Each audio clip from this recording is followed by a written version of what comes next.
വെള്ളാപ്പള്ളിയെ കൂടെ കൂട്ടിയതാണ് തദ്ദേശ തെരഞ്ഞെടുപ്പിൽ ഇടതുമുന്നണിക്ക് തിരിച്ചടിയായതെന്ന് പാണക്കാട് സാദിഖ് അലി ശിഹാബ് തങ്ങൾ പറയുന്നു.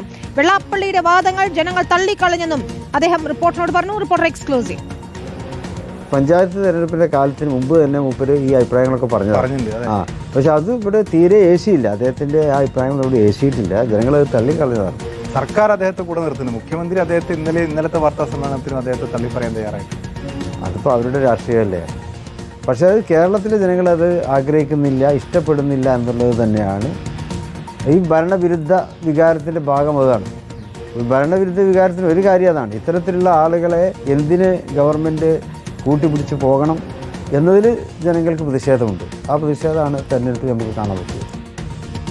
PS രഞ്ജിത്താണ് ചേരുന്നത്. രഞ്ജിത്ത്, വെള്ളാപ്പള്ളി നടേശൻ പറയുന്ന അതേ ഭാഷയിൽ ലീഗ് മറുപടി നൽകുന്നില്ല. പക്ഷേ ജനവിധി അത് വെള്ളാപ്പള്ളിയുടെ വർഗീയവാദത്തിനുള്ള തിരിച്ചടിയാണ്, അതിനെ പിന്തുണയ്ക്കുന്ന ഇടതുപക്ഷത്തിന്റെ CPM-ന്റെ നിലപാടിനുള്ള തിരിച്ചടിയാണ് എന്ന് തന്നെയാണ് ലീഗ് പറഞ്ഞു വെക്കുന്നത്, അല്ലേ PS രഞ്ജിത്ത്?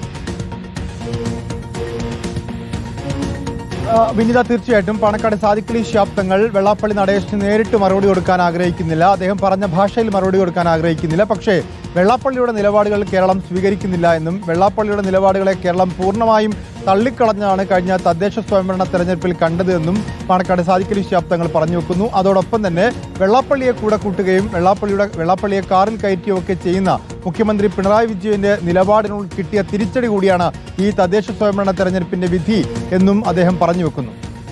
അതാണ് PS രഞ്ജിത്താണ് വിശദാംശങ്ങൾ നൽകിയത്. ഇന്നിപ്പോൾ യോഗനാഥത്തിൽ വെള്ളാപ്പള്ളി നടേശൻ ഇരവാദം ഉന്നയിക്കുന്നതും നമ്മൾ കണ്ടു. മുഖ്യമന്ത്രിയുടെ കാറിൽ കയറി പോകുന്നതിനെയൊക്കെ ന്യായീകരിച്ചുകൊണ്ട് വെള്ളാപ്പള്ളി നടേശൻ CPIയെ എതിർത്തും CPIയെ കുറ്റപ്പെടുത്തിയും CPM-നെ പിന്തുണച്ചും അല്ലെങ്കിൽ പുകഴ്ത്തിയുമുള്ള ഒരു ലേഖനം, മുഖപ്രസംഗവും നമ്മൾ ഇന്ന് യോഗനാഥത്തിൽ കാണുകയാണ്. എന്തായാലും വെള്ളാപ്പള്ളിയുടെ മൂർച്ചയേറിയ നാവിൽ നിന്ന്, വർഗീയ വിഷം തുപ്പുന്ന നാവിൽ നിന്ന് ഇനി എന്തൊക്കെയാണ് പ്രസ്താവനകൾ വരാനിരിക്കുന്നത്, കാത്തിരുന്ന് കാണാം.